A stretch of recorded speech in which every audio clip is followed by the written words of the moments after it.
You can feel her heartbeat through the hide. It's faint. You have to press your whole palm flat against her chest and hold your breath to catch it. But it's there. One tap, then nothing, then another. You're the only healer's daughter who never became a healer. Your mother taught you every plant, every remedy, every sign that a body was letting go, and you watched her use them on strangers until you couldn't watch anymore. You swore you'd never sit where she sat, never be the one who had to say the words. Now you're the one sitting, and the words are for your own daughter. The tribe voted to move at dawn, 23 hands in the air. Yours wasn't one of them. Your sister is carrying your pack. Your spot in the column is filled. The only thing left for you is the space behind everyone else, and that space is shrinking every minute. If you fall behind the column in a winter crossing, nobody comes back. That's not cruelty, that's math, and math doesn't care that your daughter's heart is still tapping. But you can feel it. That tap, right now, against your palm. And as long as it's there, you are not putting her down. What you do in the next 2 days, the choice you make on that path, in the dark, with nothing left and no one coming, is going to cost you more than you can carry. And it's going to prove something that nobody in this tribe has ever had to prove before. Not about medicine, not about survival, about what a body can do when the person holding it simply refuses to stop. Go back 3 days before the fever, before the vote, back to when she was still laughing. 3 days earlier, you're Senna. You're crouched inside the shelter, and your daughter is burning. Not the good kind of warm, the kind where her skin feels thin, like there's something underneath it trying to get out. Her forehead is slick. Her eyes are open, but they're not looking at anything.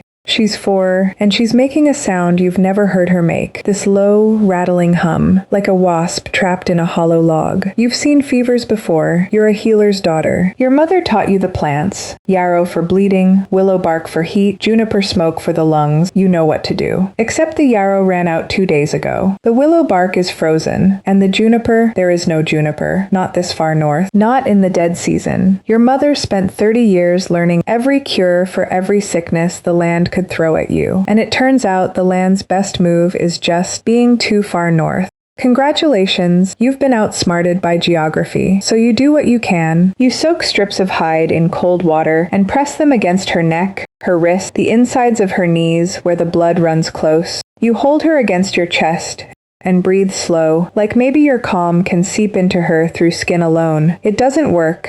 By nightfall, Larry's breathing changes. It gets slower. The gaps between breaths stretch out. 3 heartbeats, 4, 5, until each one feels like the last. And you're counting in the dark, counting between each rise of her ribs. And every time the count gets longer, your hands clench Nashin, tighter on the hide. The healer, Osa, comes at dusk. He doesn't say much, puts his ear to her chest, lifts her eyelid, smells her breath. Then he looks at you, and that look, you know that look. You grew up watching your mother give that look to other people's families. How long, you ask? He doesn't answer. Which is the answer? Morning. The tribe gathers. 31 people standing in a loose circle in the snow. And the question isn't spoken, but everyone knows it. Do we wait or do we move?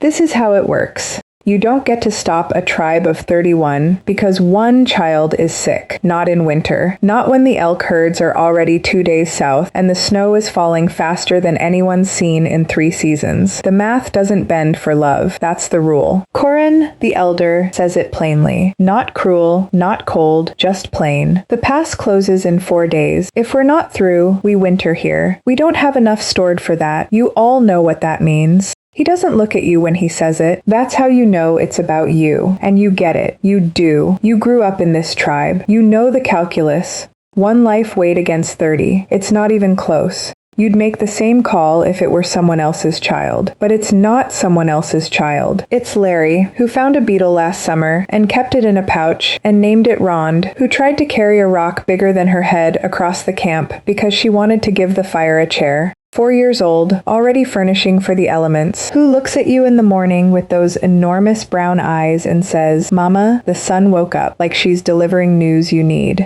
The vote happens fast. 23 for moving, 6 for waiting, 2 abstain. You don't vote. Your sister, Naya, finds you after. She sits next to you and doesn't say anything for a long time. Then, I'll carry your pack, you carry her. And just like that, the decision is made. The tribe moves at dawn. You carry Larry. And if she dies on the trail, you stop. You bury her. And you catch up. That's the deal. Except you already know, sitting there in the dark, holding this burning, trembling girl against your chest, you're not going to bury her. Not tomorrow, not ever. Your arms are shaking by the first hour. 30 people in a single file through the pines, and you're at the back, and Larry is on your chest, wrapped tight in every hide you own. She's lighter than she should be. 4 days of fever have eaten her down to nothing. Bones and heat, and that terrible rattling breath. Not shaking from the weight, from the way you can't let yourself adjust your grip. Every shift, every jostle, you feel her go rigid for a half second, and then she makes a sound, not a cry, something smaller, like air being pressed out of wet moss, and it breaks something in you that you didn't know could still break.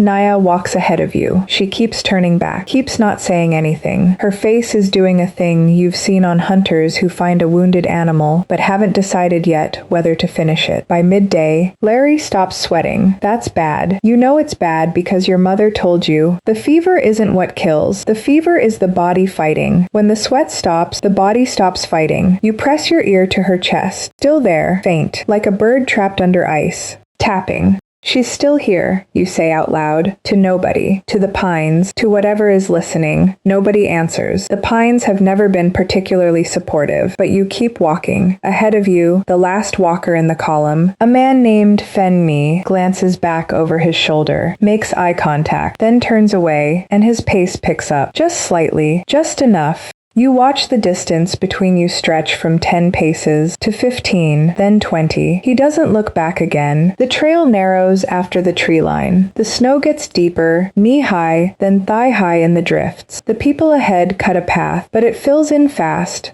And by the time you reach each stretch, it's already half covered again. You're waiting, holding a child, in the cold. Your feet go numb first, then your fingers. Your arms don't go numb, they just hurt. This deep, dull ache that sits in the muscle and won't move. You don't stop. And here's the thing, nobody tells you about carrying a dying child through snow for 7 hours. It's not the sadness that almost kills you. It's the boredom, the long, grinding, mechanical act of putting one foot in front of the other, while the worst thing you can imagine is happening in slow motion on your chest. Your mind starts doing things, offering you exits, alternatives, fantasies. You could put her down, you could rest, you could sleep and check in the morning. Your brain is a terrible negotiator, but it is persistent. You don't, because every 30 seconds you feel it, that tiny bird tap against your collarbone. Larry's heart, still going. Camp, night 1.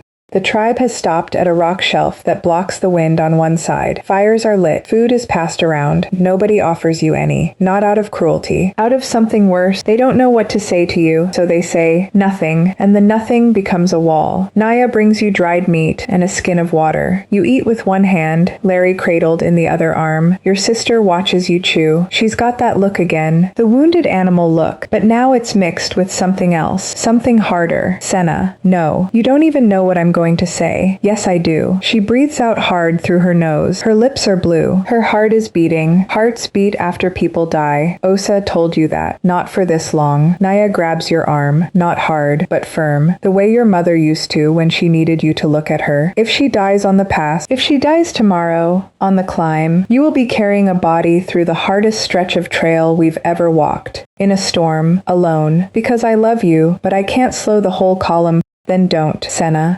Then don't slow down. I'll keep up. You can barely stand. You look at her, and you say the thing that's been sitting in your chest like a stone for 3 days. The thing you haven't said out loud, because saying it would make it real. She's warm, Naya. She's warm, and her heart is beating, and I don't care what Osa says, and I don't care what the vote says, and I don't care what you say. I'm not putting her down. I'm not putting her down until I'm dead, or she's cold, and she's not cold. Naya stares at you. She opens her mouth, closes it. Then she takes off her outer hide, the good one, the elk skin with the fur still on, and wraps it around your shoulders, pulls it tight around both of you, you and Larry. She doesn't say anything. She doesn't have to. Day 2, the climb. You thought yesterday was hard. Yesterday was a warm-up. Yesterday was a joke your body told you before it delivered the punchline. The pass is a knife ridge between two valleys. On a clear day, it takes 4 hours. This is not a clear day. The wind hits you at the tree line and doesn't stop. It comes sideways, loaded with ice, and it finds every gap in every layer you're wearing and drives into you like it has a personal grudge. Your eyes water, your lips split, the snot freezes on your face before you can wipe it. And you're holding a child. Larry hasn't made a sound since before dawn. Her breathing is, you don't know what her breathing is. You can't tell if the movement against your chest is her lungs or your own heartbeat echoing through her body. You stopped checking an hour ago. Not because you don't care, because you're terrified of what you'll find. The column ahead of you is pulling away. One by one, the gaps between walkers stretch. 10 paces, 20, 30. Naya keeps slowing for you, but Corin sends her ahead each time. The column can't afford a gap. A gap in a blizzard is how you lose people. By midday, you can't see anyone. Not Naya, not the last walker, not the trail, just white in every direction. White and wind and the sound of your own breathing and the dead weight on your chest that might still be alive.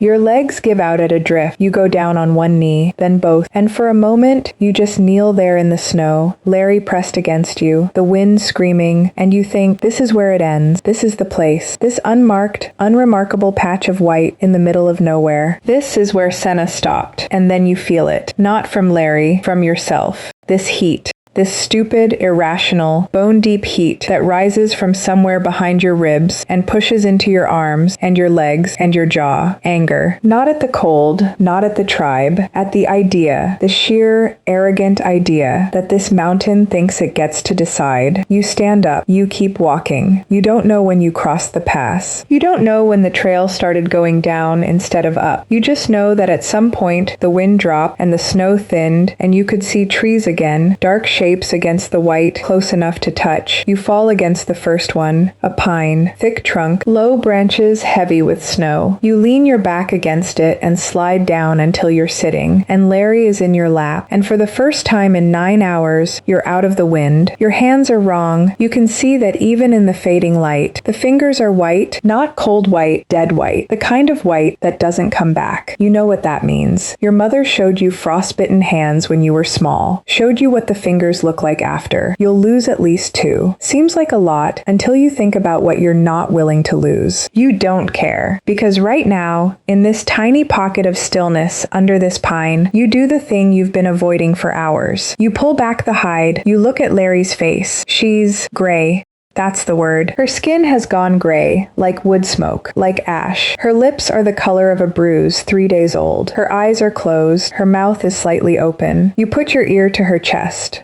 Nothing. You hold your own breath. You press harder. You close your eyes and you listen with everything you have, every nerve, every cell, every part of you that has ever known what a heartbeat sounds like. Nothing. And then, so faint you almost think you invented it. Tap. One beat, then silence, then another. Slow, wrong, broken, but there. Larry, you whisper. Your voice comes out cracked, frozen, barely a sound. She doesn't respond, but her heart taps again, once, twice, like a message. Like a code you don't have the key to. You wrap her back up, you pull her tight, you press your mouth against the top of her head, and you breathe hot, deliberate, everything you have into the gap between the hides, and you make a deal, not with anyone specific, not with a spirit or a god or the mountain, with yourself. You will not sleep. You will not stop. You will breathe heat into this child until one of you runs out, and the dark is coming. Night comes fast this far north. One moment the trees have shadow, the next they don't. The dark doesn't creep in, it drops, like a hide thrown over your head.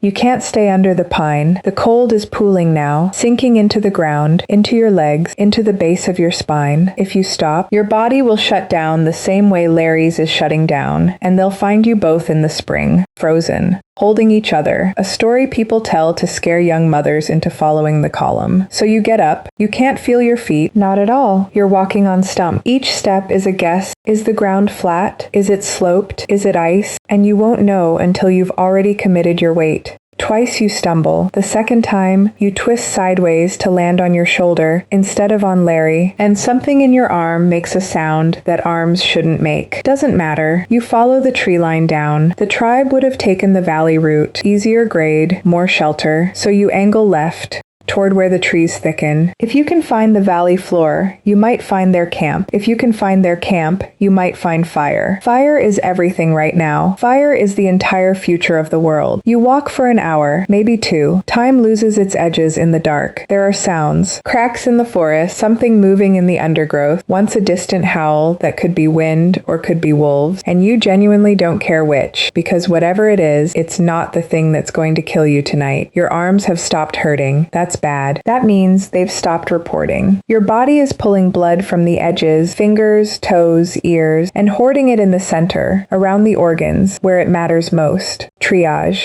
Your own body deciding what to save and what to let go. And right now, your arms are on the list, which means Larry could slip, which means your grip could fail, and you wouldn't even feel it. So you do something your mother taught you when you were 12, the year the early frost took 3 people from the camp. You take a leather cord from your pack, fumbling, clumsy, using your teeth and the heel of one palm, and you tie Larry to your chest.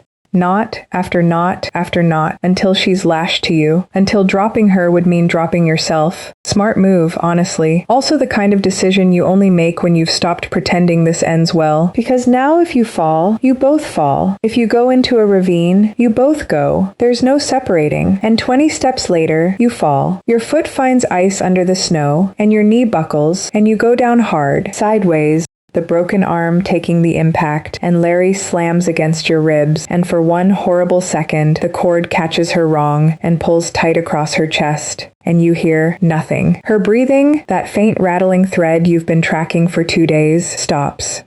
You lie there, face in the snow, arms screaming, and you listen. Nothing. You did this. You tied her to you, and you fell, and now, 3 seconds, 5, the longest silence of your life. And then a sound. Thin, wet. A tiny broken inhale, like a newborn's first gasp, and her chest shudders against yours, and the rattle comes back. Weaker, but there.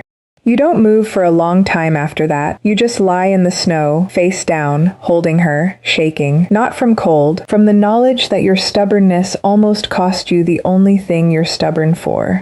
When you get up, slowly, carefully, testing every muscle before you trust it. You don't walk the same way. You walk like someone carrying something that has already almost broken. Because you are. You were never going to separate anyway. But now you know what that means. You smell it before you see it. That particular damp stone scent, that means rock overhang, means shelter, means a pocket of air that hasn't been scrubbed raw by the wind. You follow your nose, literally, in the dark, with dead hands and dead feet, and a child tied to your chest. You follow a smell. If someone told you a year ago this would be your navigation system, you'd have had questions. The cave is small, more of a cleft. A crack in a rock face, maybe 8 feet deep, narrow enough that you have to turn sideways to enter. The floor is dry, the ceiling is low, the wind doesn't reach here. It's the most beautiful place you've ever been. You collapse against the back wall, and you sit there, shaking. And for the first time in a day,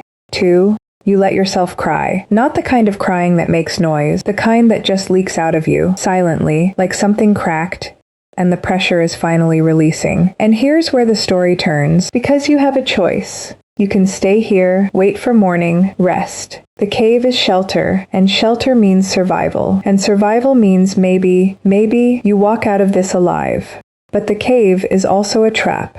If the snow drifts over the entrance, you're buried. If the temperature drops another 10 degrees, this crack in the rock becomes a stone coffin for 2. And morning is 6 hours away, and you have no fire, no food, and a child whose heart beats once every 10 seconds. Or you can go back out, into the storm, into the dark, down the valley, toward where the tribe might be, toward fire. The safe choice is the cave. The right choice is the cave. Every survival instinct in your body is screaming, stay. But Larry's heart is slowing. You can feel it through the hides. That tap is getting farther apart, and you know with a certainty that sits in your gut like a stone that if you sleep here, you'll wake up holding a cold body.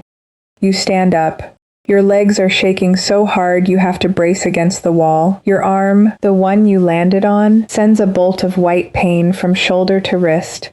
And for 1 second, you see stars. You walk out of the cave, back into the wind, back into the dark, back into the thing that's trying to kill you. Because the cave was safe. But safe wasn't going to save your daughter. You see it an hour later, maybe less. A glow, faint, orange, wavering between the trees like a heartbeat made of light. Fire.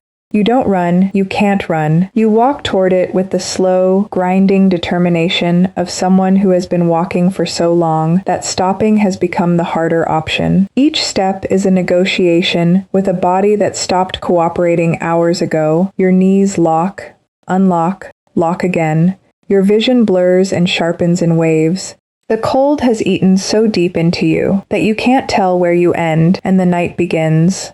But the light gets brighter, and then voices, muffled, low. The sound of people trying to be quiet and failing, because people in camps always fail at being quiet. Someone coughs, someone shifts a log, and sparks spiral upward. You break through the last line of trees, and there it is. The camp, the tribe. 20 fires. Shelters pitched against a ridge, steam rising from cookstones. People. You take 3 steps into the light, and your legs quit. Just done. Like someone cut the strings, you go down on both knees, Larry still lashed to your chest, and you kneel there in the snow at the edge of the firelight, and you can't speak, can't call out, can't do anything except exist. Naya sees you first. She screams. Not a word, just a sound. The kind of sound you make when something you buried comes back. She's running, others are turning. Osa is standing up from his fire. Corin is pushing through the crowd, and they reach you, and hands are on your shoulders, and someone is cutting the cords that hold Larry to your chest. And you're trying to say, careful, but your mouth isn't working. And then Osa has the child, and he's pulling back the hides, and everyone goes quiet. That terrible, specific quiet that means someone is looking at a body. Osa puts his ear to her chest, holds it there. 5 seconds. 10. 15. He looks up, and his face does something you've never seen a healer's face do. Confusion. She's alive, he says, like he's asking. He says it again, louder. She's alive. The fever, it's dropping. He looks at you, kneeling in the snow, hands white, arm broken, frost on your eyelashes, half dead. How? He asks. You don't answer, because you don't know, because there isn't a word for what you did. There's no herb for it, no remedy, no technique passed from healer to healer for 1,000 generations. You just didn't put her down. Larry opens her eyes at dawn. You almost miss it. You're sitting by the fire. Naya's fire, wrapped in 3 hides. Your broken arm splinted with birch bark and sinew. Your ruined fingers packed in snow that Osa says might save 2 of them if you're lucky. You haven't slept. You can't sleep. Every time you close your eyes, you're back on the pass. Back in the white. Back in the dark. But you're watching her. From 3 feet away. Because they took her from you to treat her, and that's the farthest you've let her go. And her eyes open, not the glassy, fever-blank stare of the last 4 days. Real eyes, clear, brown, looking. She looks at the fire, she looks at the sky, she looks at you, and she says, in this small, cracked, barely there voice that sounds like it's coming from the bottom of a well, "Mama, I'm cold." You laugh. This broken, wet, ugly sound that's half laugh, and half something else entirely. You pull her into your lap, careful, so careful, because everything hurts and she's still so fragile, and you wrap yourself around her. I know, baby, I know. She tucks her head against your neck. Her hand, tiny, thin, impossibly alive, reaches up and wraps around your thumb, the way she always does, the way she's done since she was born. And the tribe watches, most of them, standing at a distance, not saying anything. Because what do you say to a woman who carried a dead child through a blizzard and came out the other side holding a living one? Corin comes to you that evening, the elder, the one who called the vote. He stands at the edge of your fire, and he doesn't sit down. I would have left her, he says, not apologizing, just stating it, the way he states everything. I know, you say, the right call was to leave her. I know. He looks at Larry, asleep now, on your chest, hands still wrapped around your thumb. I've been wrong before, he says, but never like this. He walks away. But Fen, the one who sped up his pace on the trail, the one who turned away, doesn't come to your fire at all. Not that night, not the next morning. You catch him watching you once, from across the camp. And his face isn't awe, it isn't guilt. It's the face of a man who still thinks he was right, and can't figure out why the world disagrees with him. He'll carry that for a long time. So will you. And you sit there, holding your daughter, watching the fire, and you think about all the times in your life someone told you the smart thing to do, the safe thing, the thing that made sense. And you think about the one time you didn't listen. Here's what nobody teaches you. Not in a tribe, not in a family, not anywhere. The people who change things aren't the ones with the best plan. They're not the smartest. They're not the strongest. They're not the ones who read the situation correctly and made the optimal move. They're the ones who refuse to put the body down. When everyone else has done the math and walked away, there's one person left, holding on, not because they know something the others don't, not because they're brave, because they can't, because their hands won't open, because the thing they're holding is the thing they are, and letting go would mean becoming someone they don't recognize. And sometimes, not always, not even often, but sometimes, the body moves. Not because of a miracle, not because of magic, because heat transfers, because a heart that's been kept warm keeps beating, because the most irrational, stubborn, medically indefensible thing a person can do, refuse to accept what everyone can see, is sometimes the only thing that works. Senna lost 2 fingers. Her right arm never set properly. She walked with a lean for the rest of her life. The cost was real, the cost was permanent. But every morning, for years and years and years after, she woke up, and a small hand reached for her thumb, and a voice said, "Mama, the sun woke up." And it did, every single time,